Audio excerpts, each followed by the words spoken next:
내가 하나님이냐? 문둥이를 고치게. 틀림없이 나에게 시비를 걸어서 싸움을 하려고 하는 것에 틀림이 없다. 왕이 옷을 찢었다는 말을 듣고 엘리사가 사람을 보내어서 왕이여 그를 내게로 보내소서. 이스라엘에 선지자가 있음을 내가 보여주겠습니다.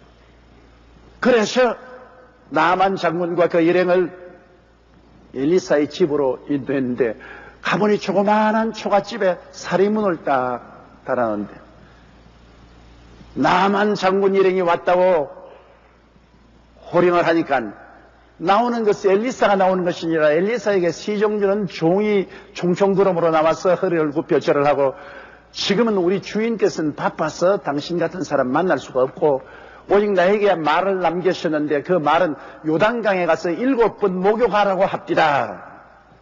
그러고 충청구름으로 들어가 버렸어.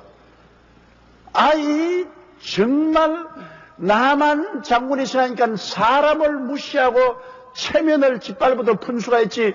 내가 시리아의 대장군인데 그래 적어도 엘리사가 나와서 손으로 자기를 축복해주고 강철을 두들겨서 고칠 줄 알았는데 이게 뭐냐 말이야. 사람을 뭐로 대접하는가. 내가 요단강에 물로 씻어서 깨끗하게 될 바에야 우리나라에 아마나강과 바르바르 강이 물이 얼마나 맑고 좋으냐. 그곳에 목욕해서 낫지 이곳에 낫겠느냐. 난 돌아간다. 분도 막심해서 돌아가니까 그 부하들이 말했습니다. 아버지요 왜 성을 냅니까? 선지자가 이것보다 더 어려운 일을 하라고 해도 병 낫기 위해서 하실 것인데 요단강에 가서 7번 목욕하라 하는데 그걸 못할 리가 있겠습니까? 그러지 마세요. 마음을 가라앉히고 목욕하세요. 좋은 보좌관을 두어야 됩니다. 안 그랬으면 돌아갈 건데 보좌관의 간청에 의해서 그런 마음을 가라앉히고 요단강에 들어가서 이제 목욕을 합니다. 그 거대한 장군이 물에 퐁당 들어갔다 나오니까 물에 빠진 주석이 같습니다. 그 다음 2번 들어갔다 나오고 3번 들어갔다 나오도 여전히 문둥병 환자예요. 5번, 6번 그래도 문둥병 환자예요. 그러나 7번째 들어갔다가 나오니까 순식간에 그 몸에 문둥병은 사라지고 어린아이와 같이 살이 깨끗하게 되었습니다. 너무나 놀라운 일입니다. 막 요단 강물이 흙탕물이 되도록 뛰고 꿀리고 고함을 치고 눈물을 흘리고 기뻐하고 사람들마다 안고 얼싸안고 야단 덥석이 났습니다. 하나님의 기적은 순식간에 일어납니다. 옛말에도 천이무봉이라는 말이 있습니다. 하나님이 옷을 만들 때는 바늘로 깁지 않고 만든다는 말이 있습니다. 인간의 수단과 방법을 사용하지 아니하고 순식간에 놀라운 기적으로 나왔습니다. 성경에는 야훼는 변혁지 아니한다고 말씀하셨고 예수 그리스도는 어제나 오늘이나 영원토록 동일하다고 말씀하셨습니다. 오늘날도 이 나만 장군에게 일어난 기적이 우리 믿는 자들에게 일어날 수 있는데 나만에게 7번 목욕하라 하는 것처럼 우리가 7가지 단계를 지켜나가면 하나님 앞에서 우리의 병이 고침을 받을 수가 있습니다. 첫째 단계는 거듭나 하나님의 자녀가 되어야 되는 것입니다. 예수 믿지 않고 치료받을 수 있는 것은 간혹 가능하지만은 그러나 하나님 앞에 치료받을 수 있는 권리가 없습니다. 하나님께서는 예수를 믿는 하나님의 자녀는 고쳐줄 의무감을 가지고 계신 것입니다. 마태복음 15장 21절로 28절에 보면 예수께서 두로와 시돈 지방으로 휴식하러 가셨는데 스르브등의 여인이 뒤따라오면서 고함과 짓습니다. 다윗의 자손 예수여 나를 불쌍히 여기소서 내 딸이 흉하게 귀신 들렸나이다. 예수님이 무시해버렸습니다. 그 여인이 제자들에게 나가서 사정을 하며 도와달라고 하니 제자들이 예수께 와서 부탁하니까 예수님 말씀하기를 나는 이스라엘의 잃어버린 양 이외에는 보냄을 받지 아니했다. 거부했습니다. 그러자 그리스도의 가는 앞길을 막고 여자가 엎드려서 주여 나를 불쌍히 여기소서. 그럴 때 예수님께서 말씀하기를 자녀에게 줄 떡을 취하여 개에게는 주지 아니한다. 병 고치는 것은 자녀에게 주는 떡이라고 말했습니다. 부모가 자녀에게 떡을 주는 것은 부모의 의무요 책임입니다. 예수님께서는 병 고치는 것은 자녀에게 주는 떡이니 부모가 자녀에게 줄 의무인 것입니다. 그러나 개에게는 주지 않아요. 이방인을 개라고 그때 말했습니다. 그러자 이 부인은 옳소이다. 그러나 개들도 자녀의 밥상에서 떨어진 부스러기는 받아먹습니다. 정말 놀라운 말을 했어요. 예수님이 감탄해서 오 여자여 내 믿음이 크도다. 내 믿은 대로 될지어다. 그 시로 그 딸이 낳았습니다. 이 여자는 이스라엘 백성이 아니었지만 그가 그리스도에 대한 믿음이 이 정도로 컸기 때문에 병고침을 받은 것입니다. 그러나 이러한 일은 보통 일어나지 않습니다. 예수를 믿고 하나님의 자녀가 된 사람은 하나님 아버지께 나가서 병고침을 달라고 구할 권리가 있고 주님은 또 우리를 고쳐줄 의무가 계신 것입니다. 이렇기 때문에 병고침을 받는 제일 첫째 조건이 예수를 믿고 하나님의 자녀가 되어야 되는 것입니다. 둘째는 회개를 해야 돼요. 병은 아담의 타락한 죄로 말미암아 온 심판입니다. 원래 하나님이 인생을 지었을 때는 죽지 않게 만들었어요. 그러나 죄의 값은 사망이라 죄를 지었기 때문에 영도 죽고 몸도 죽게 된 것입니다. 성경에는 내가 먹는 날에는 정년 죽으리라 하시니라. 너는 흙이니 흙으로 돌아갈 것이라 하십니다. 선악과를 따먹고 죄짓고 이 몸이 흙으로 돌아가려면 병들어서 썩어지어 흙으로 들어가게 되는 것입니다. 로마서 5장 12절에도 한 사람으로 말미암아 죄가 세상에 들어오고 죄로 말미암아 사망이 왔다고 말했습니다. 그렇기 때문에 오늘날 전 세계에 퍼져 있는 질병은 그 근본이 아담과 하와가 죄를 지어서 그렇게 된 것입니다. 죄의 값으로 병이 들은 것입니다. 그렇기 때문에 모든 사람에게 병들 수 있는 가능성이 있습니다. 모든 사람이 죄를 범하였기 때문에 죄의 값은 사망인데 죄의 값으로 여러 가지 병이 다가오게 되는 것입니다. 그러나 직접적인 죄로 병이 오기도 합니다. 성경에 보면 요한복음 5장 14절에 38년 된 병자가 베데스다 연못에서 고침을 받고 난 이후에 예수님께서 성전에서 그 사람을 만나 이르시되 보라 내가 나았으니 더 심한 것이 생기지 않게 다시는 죄를 범하지 말라 했습니다. 직접적인 죄로 말미암아 그가 병이 들었기 때문에 이제 나았으니 또 죄짓고 병들지 말라고 하셨습니다. 여러분 직접적인 죄로 병드는 것은 요사이 에이즈 병 보십시오. 아프리카는 에이즈로 말미암아 온 대륙이 멸망 상태에 놓여 있는 것입니다. 오늘날 우리 한국에도 말은 하지 않지만 에이즈의 환자가 어마어마한 숫자로 퍼져가고 있습니다. 이것은 성적인 타락 때문에 오는 것입니다. 정상적인 가정생활을 하면은 에이즈의 병에 걸릴 리가 만무합니다. 그러나 성적인 범죄로 말미암아 직접적인 죄 때문에 에이즈에 걸려서 자기도 죽고 또 다른 사람도 죽이는 것입니다. 야고보서 5장 14절로 16절에 너희 중에 병든 자가 있느냐 저는 교회의 장로들을 청할 것이요 그들은 주의 이름으로 기름을 바르며 위하여 기도할지니라.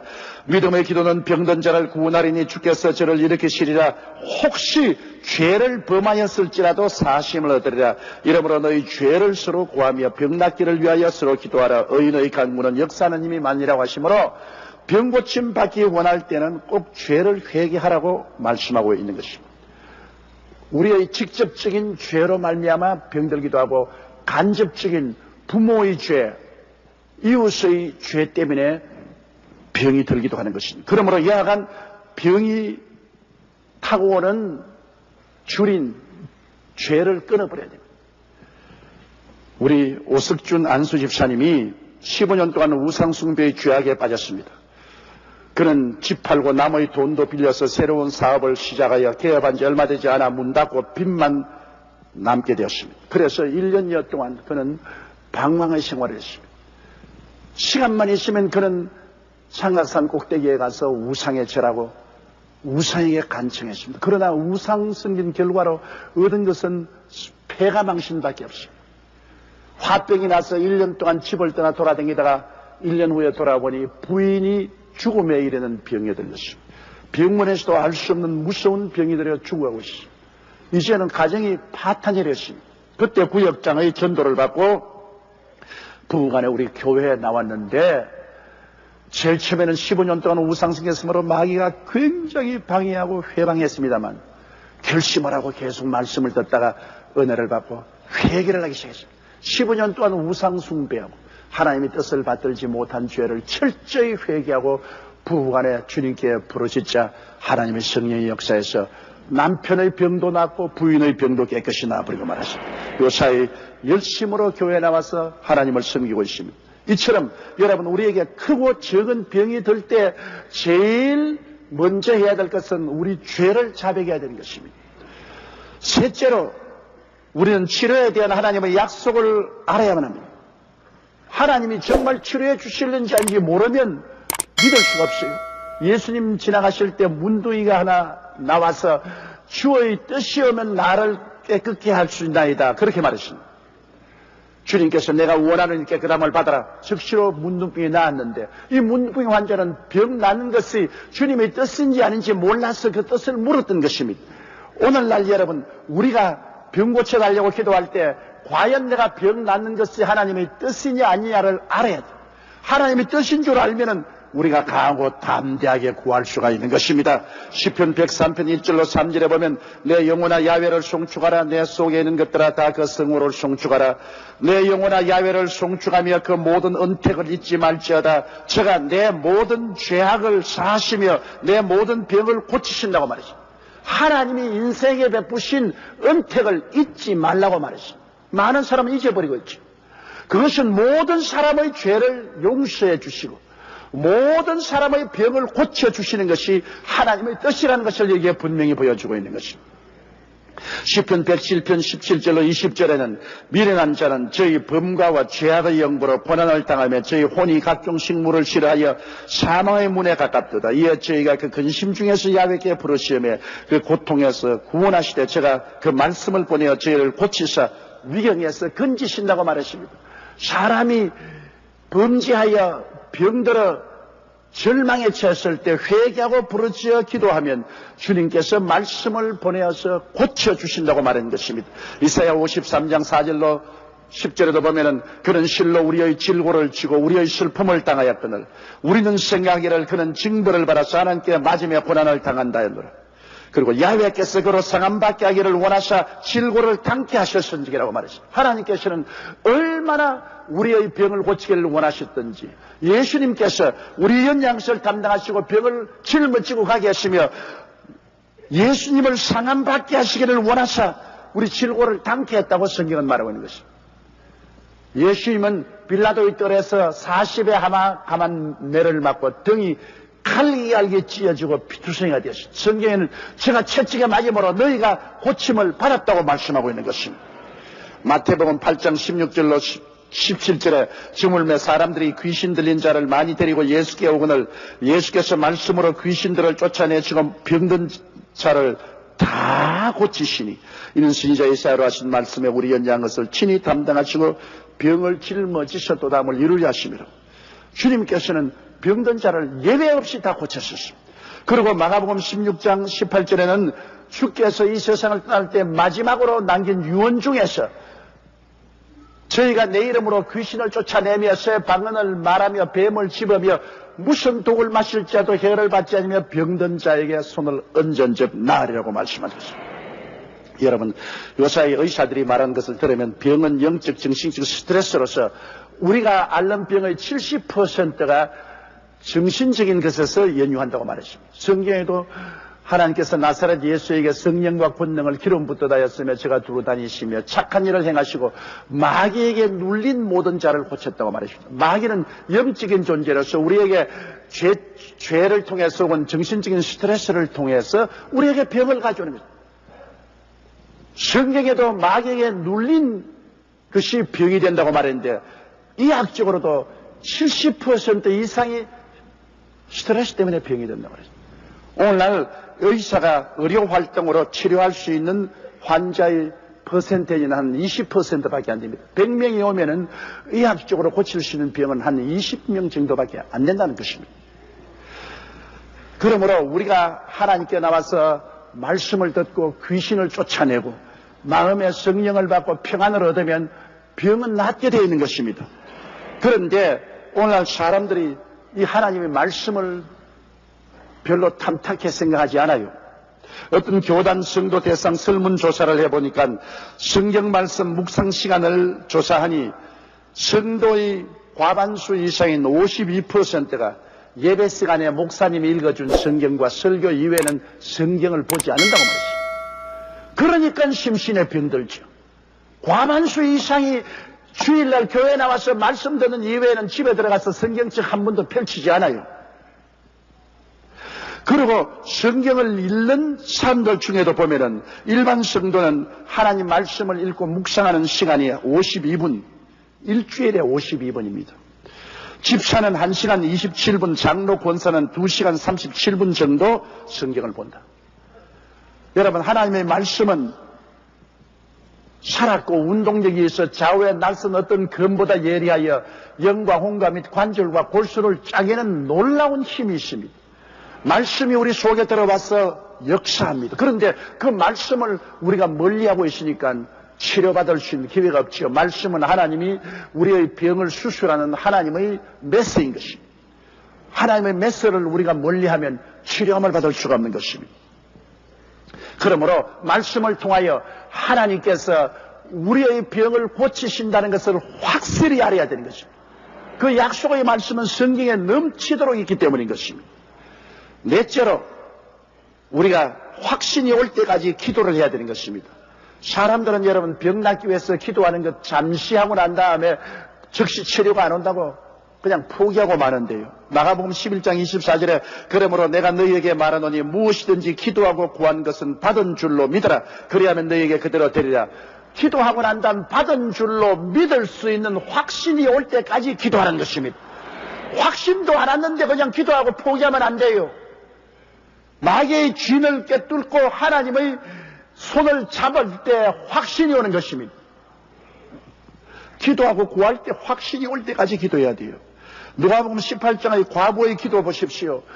하나님을 두려워하지 않고 사람을 무시하는 재판관에게 과부가 나가서 내 원수에 대한 원한을 갚아달라고 할 때 이 재판관이 비웃었습니다. 그러나 이 과부가 자주 계속해서 부르시니 나중에 이 불의한 재판관이 말하기를 내가 하나님을 두려워하지 않고 사람을 무시하나 이 여자가 자주 와서 나를 괴롭게 하므로 내가 그 원한을 풀어주겠다고 말했었습니다. 이처럼 우리가 자주 계속해서 근질기게 기도해서 마음에 확신이 들어올 때까지 해야 되는 것입니다. 히브리서 10장 38절에 오직 나의 의인은 믿음으로 말미암아 살리라. 또한 뒤로 물러가면 내 마음이 저를 기뻐하지 아니라. 기도 좀 하다가 안 되면 그만 포기해버리고 뒤로 물러갑니다. 그러면 아무것도 안 돼요. 한번 기도하면 끝까지 확신이 올 때까지 부르짖어야 돼요. 시편 91편 15장 16절에 저가 내게 간구하리니 내가 응답하리라. 저희 환난 때 내가 저와 함께하여 저를 건지고 영화롭게 하리라. 내가 장수함으로 저를 만족해 하며 나의 구원으로 보이려 했는데요. 장수하자면 병이 나야 되잖아요. 오늘날 사람들이 암이나 당뇨병이나 심장병이나 고혈압에 안 걸리면 100살까지 살아요.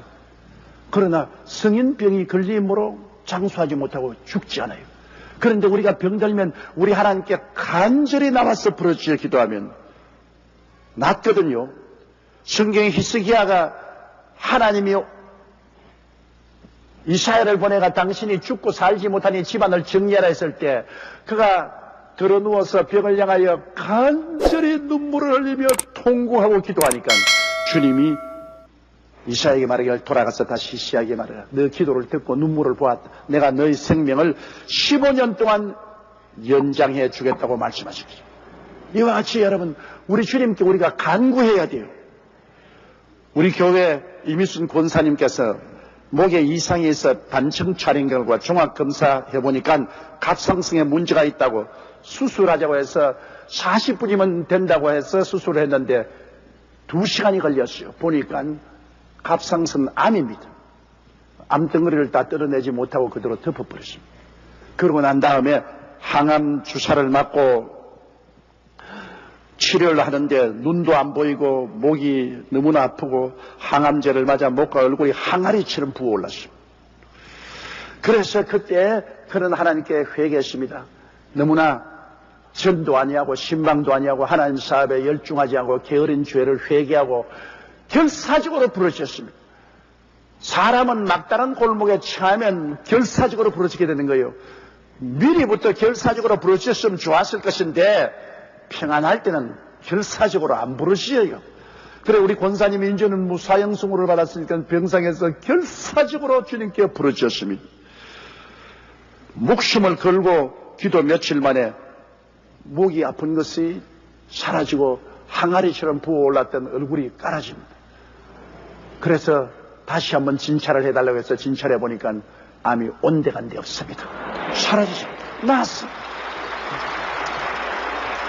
지금은 전보다 더 건강해져서 열심히 주의 사역을 하고 있습니다.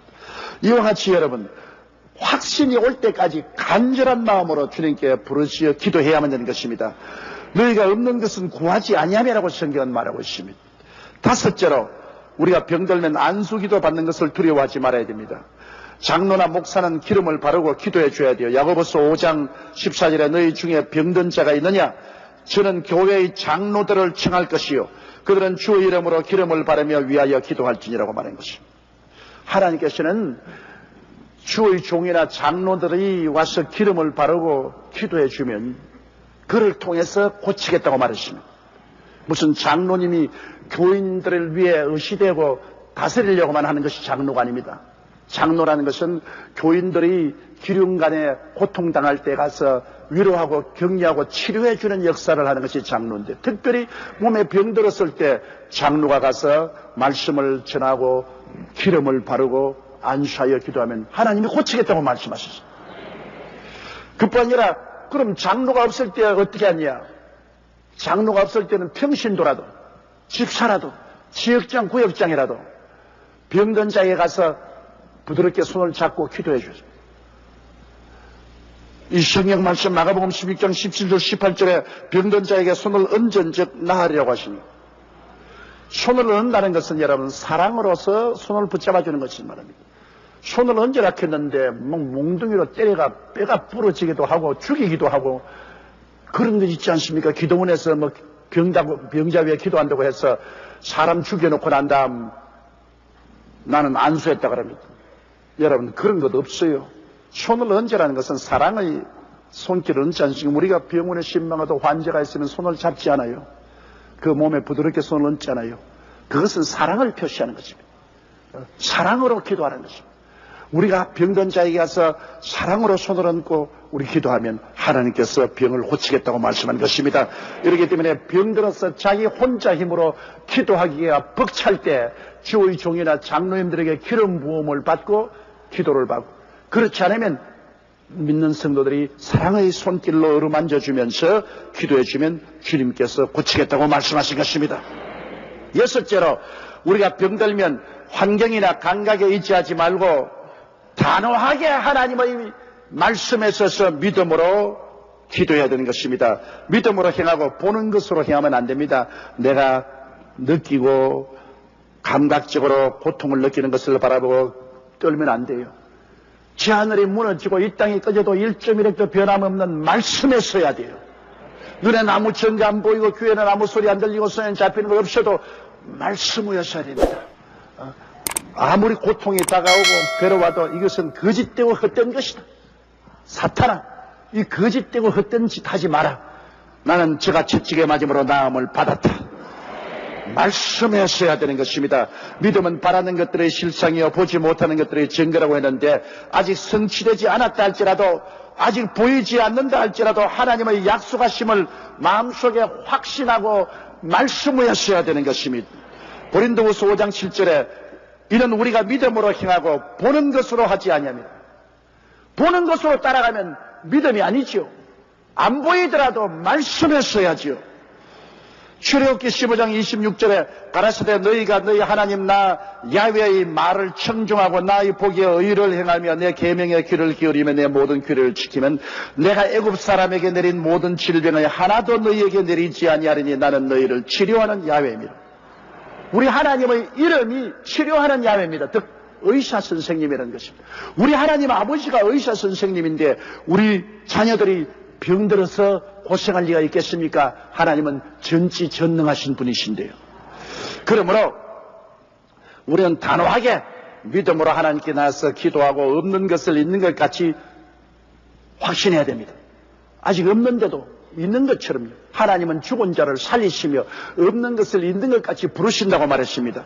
로마서 4장 19절로 22절에 보면 아브라함이 백세나 되어 자기 몸의 죽은 것 같음과 사라의 태의 죽은 것 같음은 알고도 믿음이 약하여 지지 아니하고 믿음이 없어 하나님의 약속을 의심치 않고 믿음에 견고하여서 하나님께 영광을 돌리며 약속하신 것을 또한 능히 이루실 줄을 확신하였으니 그러므로 이것을 저에게 의로 여기시느니라. 약속하신 것이 반드시 이루어진다는 확신을 가지고 자기가 100살이 되고 사라의 태의 죽은 것 같음도 개의치 않았습니다. 그런 모든 환경적인 어려움이 있음에도 불구하고 그것에 의지하지 아니하고 약속만 바라본 것입니다. 약속만 바라본. 여러분, 이 세상은 다 변합니다. 변치 않은 것은 하나님의 말씀밖에 없습니다. 모든 인생은 풀과 같고 그 영화는 풀의 꽃과 같다. 푸른 시들고 꽃은 떨어지나 야훼의 말씀은 세세토록 있도다라고 말씀한 것입니다. 그러므로 그 말씀에 써야 돼요. 출애굽기 23장 25절로 26절에 보면은 너희 하나님 야훼를 섬기라. 그리하면 야훼가 너희 양식과 물에 복을 내리고 너희 중에 병을 제하리니 내 나라에 낙태하는 자가 없고 잉태치 못하는 자가 없을 것이라. 내가 너희 날수를 채우리라. 하나님께서 우리 날수를 채우겠다 했습니다. 그럼 우리 날수는 뭡니까? 성경에는 노아홍수 이후로 우리 인생의 날수는 120년이 될 것이라고 말했습니다. 성경상으로 보면 여러분 다 120살까지는 살아야 돼요. 야훼 하나님을 잘 섬기면 하나님이 물과 양식에 복을 주셔서 병을 제하고 날수를 채우겠다고 말했습니다. 120살은 너무 기니까 그까지는 살지 마시고 그래도 짧아도 90까지는 사세요. 이 하나님 약속이 있는데요. 이러므로 우리가 단호히 믿어야 돼요. 그럴까 그러지 마세요. 믿어야 돼요. 사람은 믿을 수 없을 때 하나님은 믿을 수가 있는 것입니다.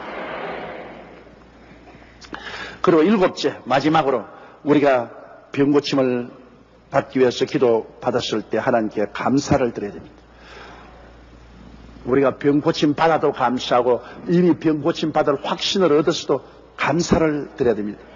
감사로 제사를 드리는 자가 나를 영화롭게 하나니 그 행위를 옳게 하는 자에게 하나님이 구원으로 보이겠다고 말했습니다. 감사를 해야 하나님의 역사가 계속 나타나요. 히브리서 13장 15절에 이러므로 우리가 예수로 말미암아 항상 찬미의 제사를 하나님께 드리죠. 이는 그 이름을 정하는 입술을 열면요. 제사예요. 늘 감사하고 찬미하는 것 하나님께 제사 드리는 것입니다. 그리고 병고침 받을 때는 반드시 하나님께 감사의 예물을 드려야 돼요. 누가복음 5장 12절로 14절에 예수께서 한 동리에 계실 때 온몸에 문둥병 들린 사람이 나와서 손을 내밀어 대시며 깨끗하라고 고쳐주셨습니다. 그리고 말씀하기를 가서 제사장에게 내 몸을 보이고 또 내 깨끗게 됨을 인하여 모세의 명한 대로 예물을 드려 저희에게 증가하라. 하나님께 예물 드려 가라고 했습니다. 역대상 16장 29절에 야훼의 이름에 합당한 영광을 그에게 돌릴지어다. 예물을 가지고 그 앞에 들어갈지어다.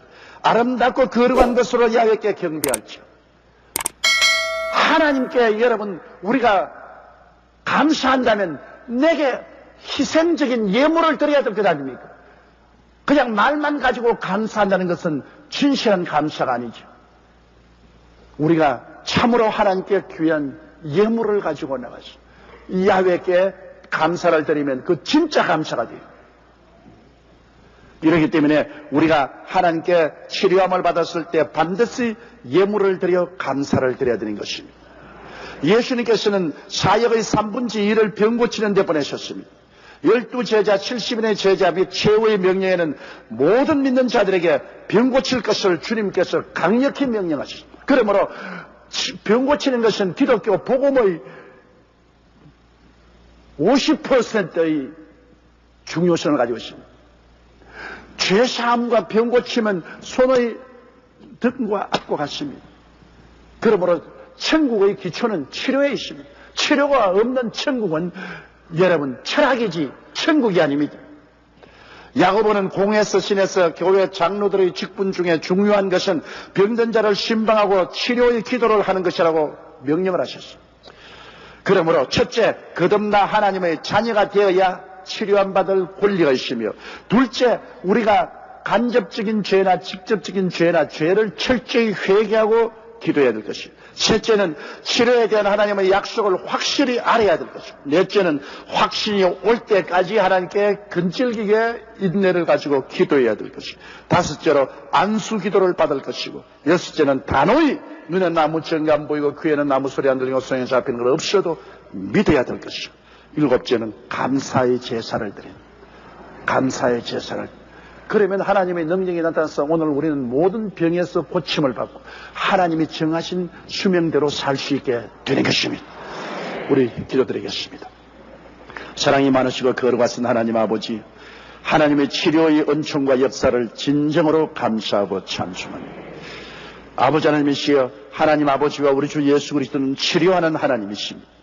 예수를 믿고 우리 영적인 문둥병인 죄에서 치료를 받고 육신적인 질병에서 치료받는 것을 감사드립니다. 아버지 하나님이시여, 예수 믿고 영적인 문둥병에서 고침받아 구원받은 우리들은 육신적인 모든 질병에서 고침을 받게 하여 주시옵시고 건강하게 살게 도와주옵소서. 예수님 이름으로 기도드립니다. 아멘.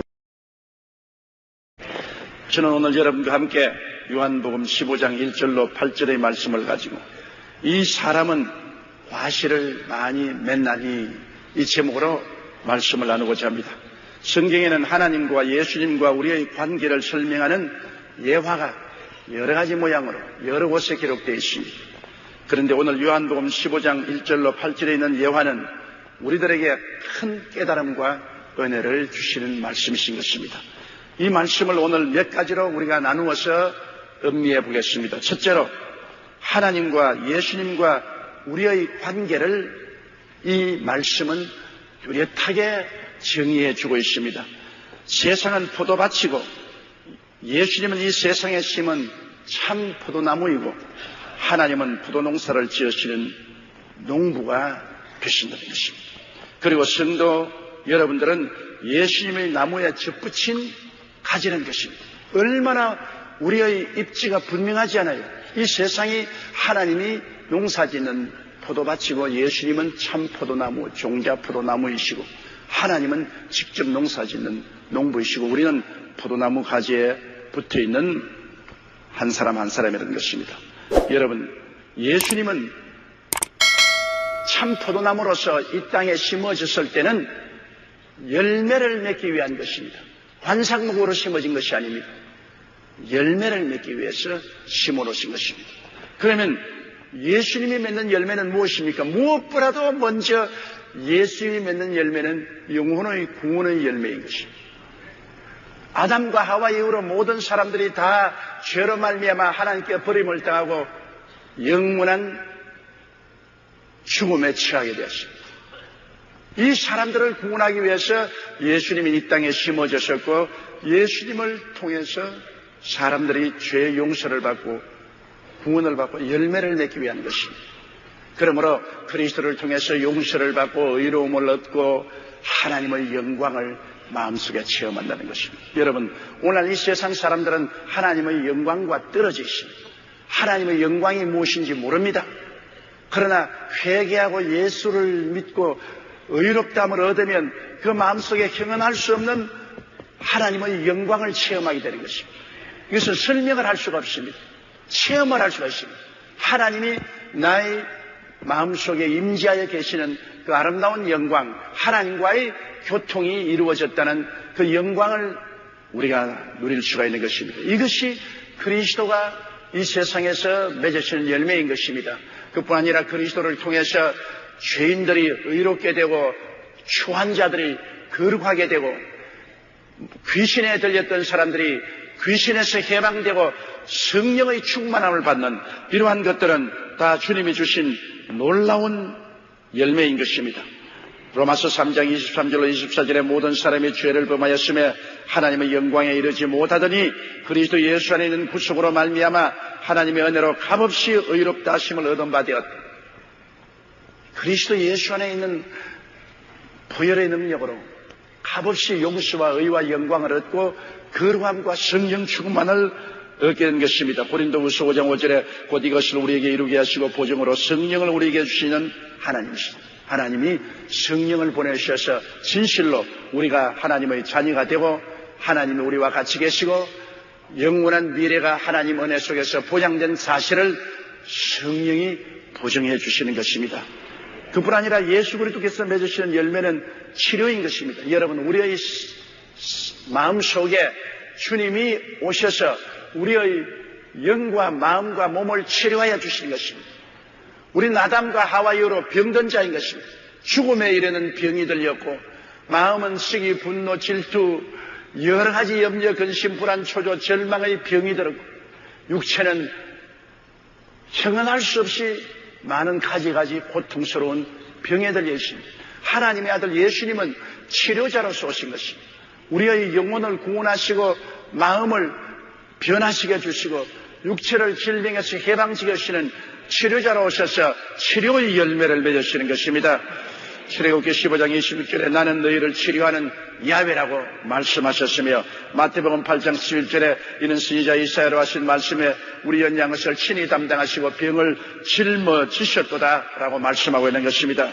고린도후서 8장 9절에도 보면은 주님께서 우리에게 오셔서 우리의 삶을 윤택하기 위해서 오셨다고 하는 것입니다. 윤택의 열매를 맺기 위해서 오신 것입니다. 우리 아담과 하와 이후로 저주받은 땅에서 삽니다. 우리의 삶은 어느 곳에 가나 가시와 은극이란 고생과 수고가 따릅니다. 이 가시와 은극이란 수고와 고생을 제하고 열매를 맺으려고 하니까 얼마나 어렵습니까? 그러나 주님께서는 오셔서 우리 가운데 저주를 제하시고 가난을 제하시고 생활의 축복과 분명의 열매를 맺게 하기 위해서 오신 것입니다. 고린도후서 8장 9절에 우리 주 예수 그리스도의 은혜를 너희가 알거니와 부유하신 자로서 너희를 위하여 가난하게 되시는 그의 가난하심으로 인하여 너희로 부욕케 하려 하심이라. 이건 한 열매입니다. 예수 그리스도를 통해서 우리가 맺으시는 열매인 것입니다. 요한일서 5장 11절로 12절에 보면 또한 우리에게 영생의 열매에 관해서 말씀하고 있는 것입니다. 여러분, 사람은 한 번 나서 죽는 것은 정한이치입니다. 그러나 그리스도 안에서는 다시 영원히 사는 은총이 주어지신 것입니다. 우리 사람이 여러분 존귀하지 못하나 예수 그리스도를 믿음으로 얼마나 존귀하게 됩니까? 우리는 아무 값이 없는 흙으로 엉켜서 태어난 사람이요, 죄악 가운데 버림받은 인생들이지만은 하나님이 우리를 이처럼 사랑하사 독생자를 주셨습니다. 하나님의 아들 예수님은 하늘과 땅과 세계와 그 가운데 모든 것을 지으신 하나님이신 것입니다. 그 하나님이 우리를 위해서 사람의 몸을 쓰고 오시셔 십자가에 몸을 짓고 피를 흘려서 그 대가로 우리를 값주고 섰으니 예수 그리스도로 말미암아 값없는 우리의 값이 천정 모르게 섰게 된 것입니다. 하나님이 그 아들을 주셔서 몸을 찢고 피 흘려 우리를 값주고 살만치면 우리가 귀하다는 것입니다. 우리는 고귀하고 존귀한 존재가 되었습니다. 이 우주를 살펴보세요. 저 하늘과 하늘들의 하늘, 얼마나 크시고 광대하신 우주 속에 인간이란 뭡니까? 먼지와 티끌보다도 못한 것입니다. 벌레보다 못한 우리들인데 왜 우리가 존귀와 영광으로 옷 입게 되었습니까? 그것은 이 너무나 보잘것없는 인생을 위해서 하나님이 예수님을 보내셔서 우리를 구하기 위해서 몸을 찢고 피 흘렸으므로 예수님의 가치만큼 우리가 가치 있게 되어버리고 말한 것입니다. 예수님이 존귀한 것만큼 우리가 존귀하게 되었습니다. 크나큰 우주에서 우리 사람만큼 영광스럽고 존귀한 존재가 없는 것은 하나님이 사람을 위해서 그 아들 예수님을 보내셔서 몸 찢고 피 흘려 우리를 구원하여 주시기 때문인 것입니다. 그러므로 우리가 예수 그리스도 안에 있는 우리 존재를 볼 때 우리는 정말로 귀하고 존귀하고 영광스러운 존재인 것입니다. 이런 우리들에게 하나님께서는 이제 저주 가운데 뒹굴지 않게 만들었습니다. 하나님께서 우리에게 복을 주신 것입니다. 여러분, 우리가 나무를 보면은 나무는 덩어리가 잎 피고 꽃 피고 열매 맺지 않습니다. 연약한 가지가 잎이 피고 꽃이 피고 열매를 맺는 것입니다. 여러분, 오늘 우리 주 예수 그리스도께서 이 땅에 심어놓은 참포도나무지만은 예수님이 직접 열매는 맺지 않습니다. 예수님께 붙어있는 가지인 여러분을 통해서 열매를 맺는 것입니다. 그러므로 여러분은 비록 연약하고 보잘것없지만은 예수님께 붙은 가지들인 것입니다. 여러분이 세상에 붙어있는 가지가 아닌 것입니다. 그리스도 예수에게 붙은 가지인 것입니다. 예수님은 몸을 찢고 피 흘려 죽었다가 부활하심으로 그 대속의 은혜를 여러분 가지에게 퍼부어 주어서 여러분을 통해서 열매를 맺으시는 것입니다. 예수님께서 여러분을 통해서 용서와 의의 열매도 맺으시고 거룩함과 성령 충만의 열매를 맺으시고 치료와 건강의 열매를 맺으시고 축복과 형통의 열매를 맺으시고 영생 복락의 열매를 맺으시고 많은 사람을 주께로 구원하는 열매도 여러분을 통해서 맺으시는 것입니다. 그러므로 얼마나 놀랍습니까? 나는 보잘것없는 존재인 것입니다. 나무 가지에 붙어있는 여러분 열매가 얼마나 귀합니까? 나무가 열매를 맺지 않고 가지가 열매를 맺습니다. 그걸 기억하십시오. 가지는 손으로 꺾으면 꺾어집니다. 바람에 불면 요동치지요. 형편없이 약하다고 생각하지만은 그러나 그 귀하고 아름다운 열매가 모두 다 가지를 통해서 맺지 덩어리를 통해서 맺지는 않습니다. 여러분이 형편없고 보잘것없다고 생각할지 모르겠지만은 예수 그리스도를 모신 여러분은 그리스도에게 붙은 가지로서 주님은 여러분을 통해서 열매를 맺으시는 것입니다. 그래서 아버지는 여러분을 가꾸지 않겠어요? 여러분이 많이 열매 맺지 못하고 그냥 형식적으로만 붙어 있으면 잘라버립니다. 농부가 마른 나무가 있으면 그 가지는 잘라버리지 않습니까? 열매 맺지 아니하고 병들고 메말라진 가지는 잘라버립니다. 우리도 예수를 형식적으로만 믿고 세속에 속하여 허랑방탕한 가지는 하나님이 잘라버립니다. 그러나 열매를 맺는 사람은 성령을 주셔서 그 열매를 맺도록 농부이신 아버지는 깨끗하게 하십니다. 깨끗하게 하다는 말은 뭡니까? 우리를 자꾸 회개시키는 것입니다. 우리가 불신앙과 불순종이 있으면 자꾸 꾸짖고 회개시키는 것입니다. 그리고 우리에게 주님께서 그 믿음, 소망, 사랑을 부어주시고 우리 가지가 튼튼하도록 돌봐주시는 것입니다. 농부이신 하나님은 어찌인지 열매를 많이 거두기 위해서 최선의 종자나무를 심어놓고 여러분과 나를 가지로 접붙여 놓은 것입니다. 예수님에게는 문제가 없어요. 예수님은 이미 시험되고 완성된 나무인 것입니다. 내가 다 이루었다 하신 것처럼 주님은 완전히 열매를 맺을 수 있도록 진액을 공급하는 훌륭한 나무인 것입니다. 문제는 여러분과 저에게 있는 것입니다. 우리가 예수님에게 붙어 있으면 반드시 열매를 맺게 되어 있어요. 그래서 하나님께서는 우리가 그 열매를 맺게 하기 위해서 끊임없이 우리를 깨끗게 하시는 것입니다. 우리에게 벌레를 잡아내고 병든 것은 치료하고 건강하고 튼튼한 가지가 되도록 하나님이 돌보아 주시는 것입니다. 그러면 둘째로 우리 주님께서 뭐라고 말씀하셨습니까? 내 안에 거하라고 하십니다.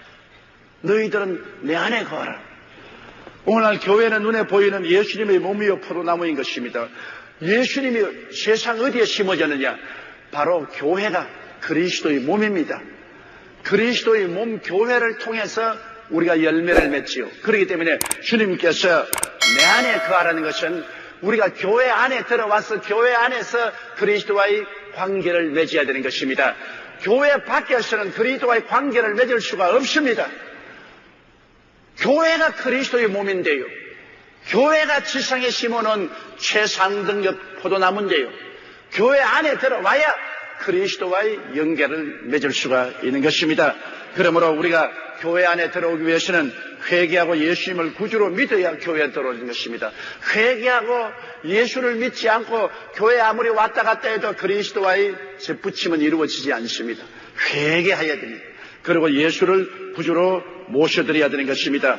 그리고 교회 교적을 내고 교회에 소속할 때 비로소 여러분은 교회에 들어온 성도가 되고 포도나무에 붙은 가지가 되는 것입니다.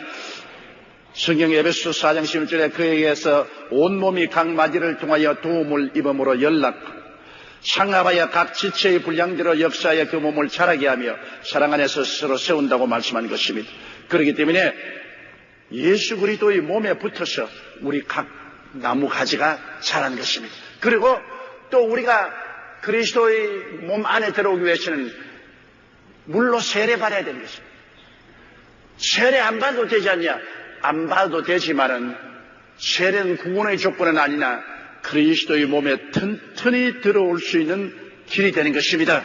그렇기 때문에 사도행전 2장 38절의 말씀대로 너희가 회개하여 각각 예수 그리스도 이름으로 세례를 받고 죄사함을 받으라. 그리하면 성령을 선물로 받으라고 말한 것입니다. 이러므로 우리는 그리스도의 몸 안에 들어와 있기 위해서는 예수 믿고 교회에 들어와서 교직을 내고 성도가 됨과 동시에 물로 세례를 받아서 내가 세상에 대해서 마귀에 대해서 옛사람에 대해서 죽고 그리스도와 함께 장사 지내고 예수 그리스도 안에서 부활했다는 것을 온천하에 공포해야만 되는 것입니다. 그리고는 그리스도 안에 들어온 사람은 성찬에 참여해야 되는 것입니다. 요한복음 6장 54절로 56절에 내 살을 먹고 내 피를 마시는 자는 영생을 가졌고 마지막 날에 내가 그를 다시 살리리니 내 살은 참된 양식이요 내 피는 참된 음료로다. 내 살을 먹고 내 피를 마시는 자는 내 안에 거하고 나도 그 안에 거한다. 그러므로 그리스도 안에 거하기 위해서는 반드시 매 월초 첫 주일에 있는 성찬에 참여해야 되는 것입니다. 그리스도의 살을 먹고 피를 마심으로 주 안에 우리가 있고 주님이 우리 안에 있는 확실한 체험을 하게 되는 것입니다. 그리고는 예배에 참석하고 말씀을 늘 먹어야 주님 안에 거할 수가 있는 것입니다. 요한복음 4장 24절에 하나님은 영이시니 예배하는 자가 신령과 진정으로 예배할지라 했는데 우리가 교회에 와서 말씀을 듣고 예배를 드림으로 우리는 더 튼튼하게 건강을 얻고 그리스도의 몸에 붙은 확실한 가지가 되게 되는 것입니다. 주님을 사랑하고 경배하며 섬기는 삶을 늘 할 때 우리는 나무 가지로서 덩어리에 튼튼하게 붙어 있을 수가 있는 것입니다. 요한복음 14장 23절에 예수께서 대답하여 가라사대 사람이 나를 사랑하면 내 말을 지키리니 내 아버지께서 저를 사랑하실 것이요 우리가 저에게 와서 그 저를 같이 하리라고 말하셨습니다. 우리가 주의 말씀을 듣고 그 말씀이 우리 속에 들어와서 역사하여 우리가 주님을 더 사랑하고 순종하게 만들어주는 것입니다. 주의 말씀은 보통 말씀과 다릅니다. 주의 말씀은 살았고 운동력이 있어 좌우에 날선 어떤 검보다 예리하여 혼과 영과 및 관절과 골수를 짜깁니다. 말씀을 들을 때 말씀이 우리 속에 들어와서 큰 영적인 역사를 베풀어 주는 것입니다. 그래서 우리가 더 튼튼하게 주님 안에 설 수 있게 되고 우리가 하나님 안에서 건강하게 되는 것입니다. 여러분, 하나님을 예배드리고 사는 삶이 우리 이 세상에 사는 삶을 아름답고 행복하고 건강하게 만들어주는 것입니다. 미국 서부 개척 시대에 많은 사람들이 금을 캐기 위하여 캘리포니아로 몰려들었습니다. 그들은 더 많은 금을 캐기 위해서 주일도 없이 서부로 무지무지한 속도로 달렸었습니다. 그들은 쉬지 않고 달렸기 때문에 말들이 지쳐 쓰러지게 되었고 사람들도 점차 쓰러져 목적지에 이를 수가 없고 또 목적지에 이른 사람들도 지치고 피곤해서 병들어 수없이 많은 사람이 죽었습니다. 그러나 그 후 청교도들이 복음을 전하기 위해서 그들의 뒤를 따라가는데 청교도들은 한 사람도 병들지 않고 오는 중간에 죽지도 않고 건강히 왔습니다. 왜? 달려오다가도 주일날이면 꼭 여행을 거치고 모두 다 그 자리에서 쉬며 주님을 예배드렸기 때문에 영적으로 신령한 은혜가 충만하고 그리스도의 가지에 붙어 있으므로 그들은 생명을 공급받아서 영혼이 튼튼하고 마음도 건강하고 튼튼하고 육체도 튼튼했습니다. 청교도들은 서부에 도착했으나 병들고 지치고 피곤하고 죽지 않았습니다만 그렇지 않고 주일날 주를 예배드리지 아니하고 무리하게 여행을 계속하며 강행군을 한 사람들은 지치고 병들고 수많은 사람이 죽게 된 것입니다. 그러므로 주일도 없이 일하게 되면 창조의 질서에 어긋나 결국은 쓰러지고 마는 것입니다. 우리는 주일날 하루를 쉬면서 주님을 경배하고 하나님 말씀을 들을 때 우리 주 안에서 튼튼히 들어있게 되는 것입니다. 그러므로 우리가 주 안에 들어와 있어 예수님께서 내 안에 거하라고 하셨으니 그 말씀대로 우리가 주님 안에 거하도록 노력을 해야 되는 것입니다. 우리가 주 예수를 믿고 회개하고 세례받고 그리고 성찬을 받고 성수주일하면서 말씀을 듣고 주를 경배하고 예배하고 찬송하는 것은 우리가 해야 될 일입니다. 그러므로 주 안에 우리가 들어올 수 있습니다. 셋째로 주님은 말씀하기를 나도 너희 안에 거하라고 하는 것입니다. 예수님이 우리 안에 거한다는 것은 우리의 마음속에 깨달음을 통해서 알아야 되는 것입니다. 깨달음, 이거 굉장히 중요한 것입니다. 전에는 몰랐는데 알게 되는 것입니다. 깨달음이라는 것은 가tem이 닫혀있다가 확 열려서 바깥 경치가 환히 보이는 것 같습니다. 예수님이 어떻게 우리 안에 거하시는가 우리가 깨달아야 되는 것입니다. 우리는 십자가 대속의 은총을 통하여 그리스도와 하나됨을 깨닫게 되면 예수님이 우리 안에 거한 것을 확실히 알게 되는 것입니다. 로마서 6장 3절로 11절에 무릇 그리스도 예수와 합하여 세례를 받은 우리는 그의 죽으심과 합하여 세례받은 줄을 알지 못하느뇨. 그러므로 우리가 그의 죽으심과 합하여 세례받음으로 그와 함께 장사되었나니 이는 아버지의 영광으로 말미암아 그리스도를 죽은 자 가운데서 살리심같이 우리도 또한 새 생명 가운데서 행하리 하심이라. 만일 우리가 그의 죽으심을 본받아 연합한 자가 되었으면 또한 그의 부활을 본받아 연합한 자가 되리라. 우리가 알거니와 우리 옛사람이 예수와 함께 십자가에 못 박인 것은 죄의 몸이 멸하여 다시는 우리가 죄에게 종노릇 하지 아니하려 함이니라. 이는 죽은 자가 죄에서 벗어나 여롭다 하심을 얻었음이니라. 만일 우리가 그리스도와 함께 죽었으면 또한 그와 함께 살 줄을 믿노니 이는 그리스도께서 죽은 자 가운데서 사셨음에 다시 죽지 아니하시고 사망이 다시 그를 주장하지 못할 줄을 알미로다. 그의 죽으심은 죄에 대하여 단번에 죽으심이요 그의 살아심은 하나님께 대하여 살아심이니 이와 같이 너희도 너희 자신을 죄에 대하여는 죽은 자요 그리스도 예수 안에서 하나님을 대하여는 산 자로 여길지니라. 이 성경 말씀에 우리가 주의해야 될 것은 함께 합하여라고 말했습니다. 예수님은 당신 혼자서 십자가에 올라가서 몸짓고 피 흘려 죽었다가 장사 지내고 부활한 것이 아닙니다. 주님은 우리와 합하여 우리와 함께 예수님은 우리를 끌어안고 우리와 함께 우리와 합하여서 십자가에 못 박아여 죽고 우리와 함께 장사 지내받고 우리와 함께 부활해서 지금 그리스도는 하나님 보좌 우편에 앉아있는데 우리는 영적으로 그리스도 안에서 함께 이미 보좌에 앉아 있는 것입니다. 그리스도와 우리는 운명일체입니다. 함께인 것입니다. 여러분 결혼할 때 언니나 그러지 않습니까? 이제는 두 몸이 아니라 한 몸이라고 말합니다. 남자와 여자가 각기 개체이나 결혼을 통하여서 이제 두 몸이 아니라 한 몸이 되고 함께 살고 하나로 합쳐진 것입니다. 우리는 그리스도를 믿음으로 말미암아 그리스도와 함께 되고 그리스도와 운명이 합일되게 된 것입니다. 그러므로 예수 죽음 내 죽음, 예수 장례 내 장례, 예수 부활 내 부활, 예수 승천 내 승천, 예수 보좌 내 보좌가 되어버리고 마는 것입니다. 그렇기 때문에 예수님이 우리 안에 있을 수밖에 없다는 것을 알 수 있는 것입니다. 우리가 더구나 세례받을 때 더 뚜렷이 알 수 있잖아요. 물로 세례받을 때 그리스도 안에서 우리가 물 무덤에 들어가고 그리스도 안에서 부활해서 다시 일어난다. 그러므로 이제는 사나 죽으나 우리는 그리스도와 함께 있는 것입니다. 지금 눈에 안 보여도 여러분은 그리스도와 함께 되어 있고 그리스도와 하나 되어 있는 것입니다. 예수님이 여러분 안에 여러분이 예수님 안에 들어와서 있게 된 것입니다. 그렇기 때문에 바울 선생은 갈라디아서 2장 20절에 내가 그리스도와 함께 십자가에 못 박였나니 그런즉 이제는 내가 산 것이 아니요 오직 내 안에 그리스도께서 사신 것이라. 이제 내가 육체 가운데 사는 것은 나를 사랑하사 나를 위하여 자기 몸을 버리신 하나님의 아들을 믿는 믿음 안에서 사는 것이라. 우리는 예수께서 내 안에 와서 계신다는 것을 믿게 되시기를 주의 이름으로 축원합니다. 성경에도 이와 같이 너희도 너희 자신을 죄에 대하여 죽은 자여 그리스도 예수 안에서 하나님을 대하여는 산 자로 여기라고 말하는 것입니다. 우리 생각에 그렇게 받아들여야 됩니다. 깨달음이 없이는 받아들일 수가 없지요. 깨달음이 있으면 우리가 그렇게 여길 수가 있습니다. 예수 그리스도와 나는 함께 죽고 함께 장사되고 함께 부활해서 함께 승천했으니 이제는 사나 죽으나 죽을 것이요 사나 죽으나 주께서 우리와 같이 계신다는 것을 알 수 있는 것입니다. 이러므로 주님께서 내가 너 안에 있겠다는 말은 사실인 것입니다. 예수님이 죽었다가 부활하심을 두고 확실한 것입니다. 그리고 우리가 더구나 성령 충만이 받으면 예수님이 우리 안에 계신 것을 너무나 뚜렷이 알 수 있습니다. 요한일서 3장 24절에 그의 계명들을 지키는 자는 주 안에 거하고 주는 저 안에 거하나니 우리에게 주신 성령으로 말미암아 우리가 우리 안에 거하시는 줄을 우리가 아느니라.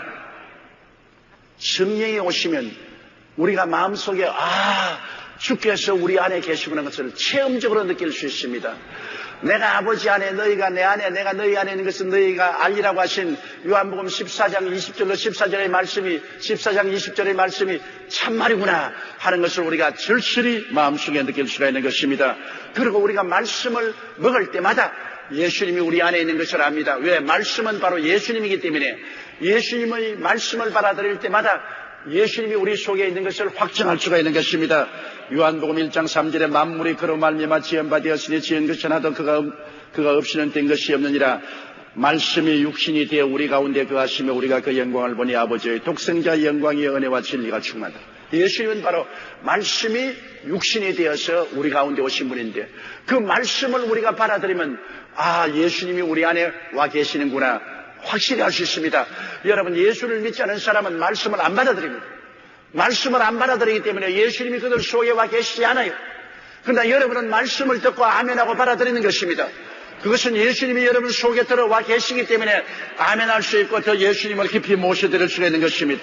성경에는 주님께서 볼지어다 내가 세상 끝날까지 너희와 항상 함께 있으라고 말씀하신 것입니다.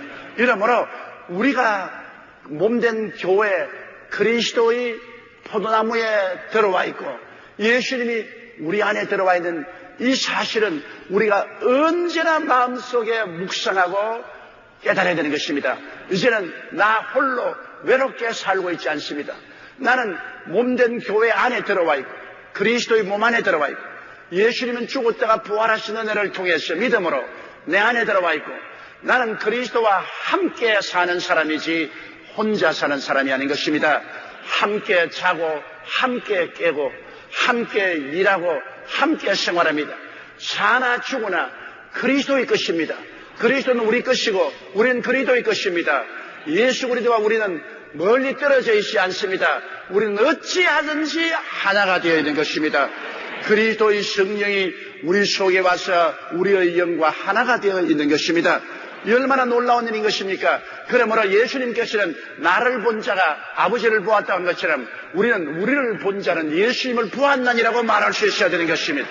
예수께서 우리 안에 우리가 예수님 안에 하나가 되어 있기 때문인 것입니다. 넷째로 가지는 절로 과실을 맺지 못한다고 주님께서 말씀한 것입니다. 가지와 포도나무의 관계를 보면 여러분 나무가 가지를 받치고 있습니다. 가지가 나무를 붙잡고 있는 것이 아니라 나무가 가지를 그러면 완전히 뻘거벗은 알몽둥이 독수리가 됩니다. 그런 동안에 친구 독수리들이 먹이를 갖다 주어서 그걸 먹고 40일 동안 아무것도 안 하고 해만 쳐다보고 앉아 있습니다. 그럼 40일이 지나면은 이 뿌리가 새로 납니다.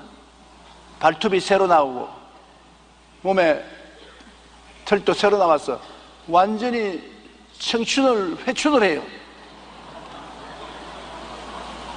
그래서 아주 뼈를 하는 높은 외침을 가지고서 높이 하늘로 솟아 올라가서 다음 40년을 용감하게 살아갈 수가 있는 것입니다.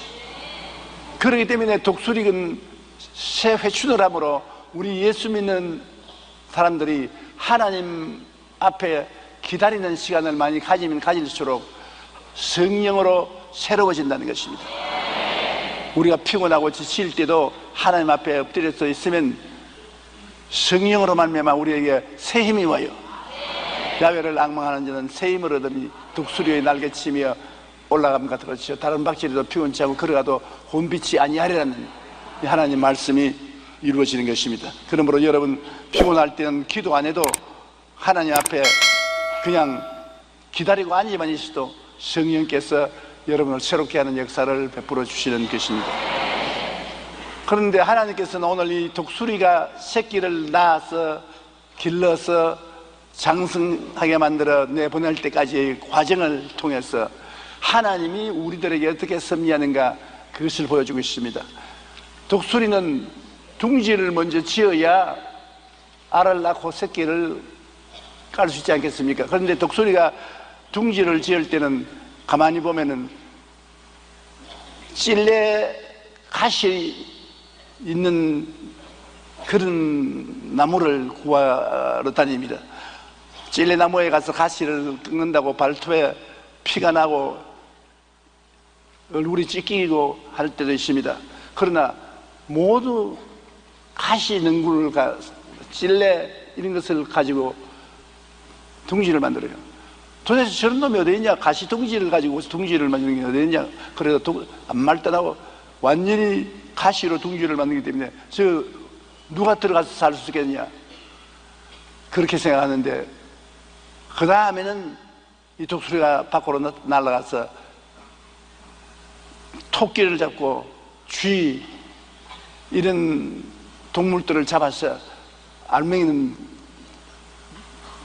핥아내고 그 껍데기를 자기 둥지에다 깝니다. 그러니까 그렇게 가시가 숭글숭글하던 둥지가 완전히 가죽으로 깔고 거기에다 짐승 새나 꽁이나 닭이나 잡고 와서 그 털을 전부 뜯어가지고서 위에 푹신푹신하고 하니까 힐튼 호텔 1등 침대는 뒤가락입니다.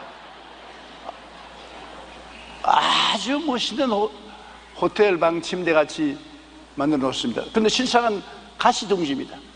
가시둥지를 그와 같이 만들어 놓고 거기에 알을 낳고 새끼를 까서 이제 새끼를 기릅니다. 새끼들은 밑에 가시둥지인 줄 모릅니다. 애미가 갖다 주는 것을 열심히 먹고 자라는 것입니다. 이것이 우리 예수 믿는 사람들의 한 비유인 것입니다. 하나님이 여러분 우리를 키우실 때 우리에게 좋은 일이 많이 일어나게 해주시고 기도 응답도 해주시고 축복도 해주시지만 사실은 알고 보면 가시둥지 안에 들어있습니다. 언제고 하나님이 우리를 훈련시키려고 생각하면 우리를 가시둥지로 물어놔 버린 것입니다. 가죽을 벗겨버리고 털을 흩어버리면 가시둥지입니다. 우리는 항상 하나님 앞에 축복을 받을 때 하나님을 경건하게 모시고 하나님 뜻을 받들어야 되는 것입니다.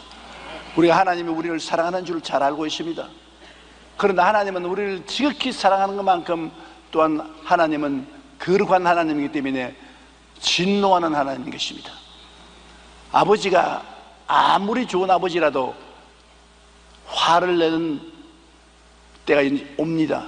자식이 계속해서 아버지의 뜻을 거역하면 아버지가 화를 내지요. 화를 낼 줄 모르는 아버지는 인형의 아버지입니다. 항상 웃기만 하고 항상 좋기만 하면 그게 무슨 아버지가 됩니까? 자녀들에게 잘하지만은 노할 줄도 알고 꾸중할 줄도 아는 징계할 줄도 알아야 되는 것입니다. 우리 하나님 아버지는 노하고 징계하는 하나님입니다. 그것이 바로 가시둥지 안에 새끼를 키우는 이유가 거기에 있는 것입니다.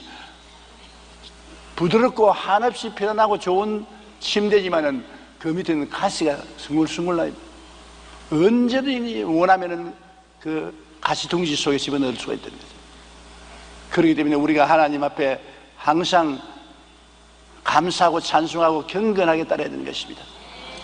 우리가 축복만 구할 것이 아니라 하나님 앞에 하나님 뜻을 따라 거룩하게 살기를 간절히 구해야 되는 것입니다.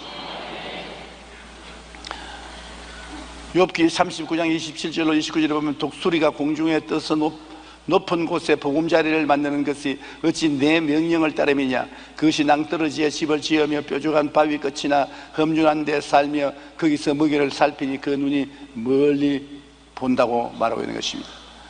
그래서 열심히 새끼를 기르면 나중에 새끼가 상당히 커지죠. 이제 애미가 볼 때는 공중에 날 수 있을 정도로 날개도 자라진 것 같습니다. 그래서 날개를 잡아 당겨 보고 그 몸통을 보고 이만하면 독수리가 밖으로 날아갈 수 있다고 생각하는 것입니다. 그러면 갑자기 하루 애미가 둥지 곁에 앉으면서 날개를 쫙 펴니다. 그 새끼들이 놀라서 보고 있는데 올라타라. 너 올라타. 전부 다 움츠려들어. 안 올라타려고 하는 것입니다. 그러면은 그 다음부터는 독수리 부부는 먹이를 사냥해 와서 바로 그 둥지 곁에 둘이가 열심히 서로 나누어 먹고 새끼들에게는 안 줍니다. 굶어봐라. 금식기도 시키는 겁니다. 이 새끼들이 기가 막힌데 말입니다. 아유, 안 먹여주니까 배고파 견딜 수가 없어요. 그 배고프지. 그 다음 또 날개를 쭉 펴고 올라오느라 날개 위에. 몇 번 거절을 하다가 나중에는 정 배가 고파 견딜 수가 없으니까 그 중에 용감한 새끼 한 놈이 이판지판 사판이다. 날개 타고 날아가다 떨어져 죽거나 굶어 죽거나 매 죽는 것은 한 가지니까 날개 타보자고 용감하게 날개 위에 올라갑니다. 그러니까 둘째 놈, 셋째 놈, 넷째 놈 날개 위에 다 올라탔어요. 그러니 휙 하고 하늘로 올라서 산과 개천과 강과 집들을 구경시켜주고 빙 돌아서 바위 위에 오니까 그게 짐승을 잡았어요. 이미 요리를 해놨습니다. 그 요리를 잘 먹고 그 다음 날개 위에 태워가 또 둥지로 데려와요. 그러니까 이게 참 좋단 말입니다. 아니 그냥 날개만 타는 것이 아니라 맛있는 것까지 주니까 얼마나 좋습니까? 그런데 그 다음엔 둥지에 와보고 하나 놀란 것은 그렇게 좋던 둥지에 부드러운 가죽이 다 없어지고 가시 둥지가 되어 있습니다. 다시는 둥지를 사랑하지 못하게 완전히 가시 둥지로 변해서 둥지에 새끼들을 밀어 넣으니까 전부 새끼들이 고함을 치고 안 들어가려고 그러고 음미 날개 위에 올라타려고 합니다. 우리 예수 믿는 사람들은 하나님이 자기 믿음, 목사님의 믿음, 아버지 어머니의 믿음, 구역장 믿음, 지역장 믿음, 우리 장로 집사님들의 믿음에 의해서 저들의 도움으로 예수를 믿고 기도도 하고 찬송도 하고 그렇게 하다가 이제 자랄 만할 때에서 자기 스스로 기도도 하고 감사도 하고 믿고 소망, 사랑을 가질 수 있게 되면 하나님이 자꾸 네가 스스로 하라고 합니다. 기도도 네가 스스로 해라. 찬송도 스스로 해라. 찬송도 또 전도도 네가 좀 하라. 안 하겠다고 합니다. 나는 그건 내가 뭘 한다고. 그럴 때 하나님께서 어떻게 하느냐, 우리를 가시 둥지 속에 밀어넣어버린 것입니다. 우리의 신앙생활이 여러 가지 시련과 고통이 다가오고 그 다음에는 금식을 시키는 것입니다. 문제가 해결이 안 되고 고통이 다가오고 괴로움이 다가오는 것입니다. 그런데 이제 타락하기는 늦었고 내가 하기는 싫고 그런 시련을 겪을 때가 있는 것입니다. 반드시 우리의 있는 처소가 가시 둥지가 되고 우리의 환경에 여러 가지 어려운 일이 다가오면 하나님께서 독립하라는 것입니다. 자립하라. 네 개인적인 믿음을 가져라. 개인적인 소망과 사랑을 가져라. 개인적으로 철야기도도 하고 예배당에도 나가고 기도도 해라. 독립하라고 경영하는 것입니다. 신명기 32장 11절로 12절은 마치 독수리가 자기의 보금자리를 어지럽게 하며 자기의 새끼 위에 너풀거리며 그의 날개를 펴서 새끼를 받으며 그의 날개 위에 그것을 엎는 것 같이 야훼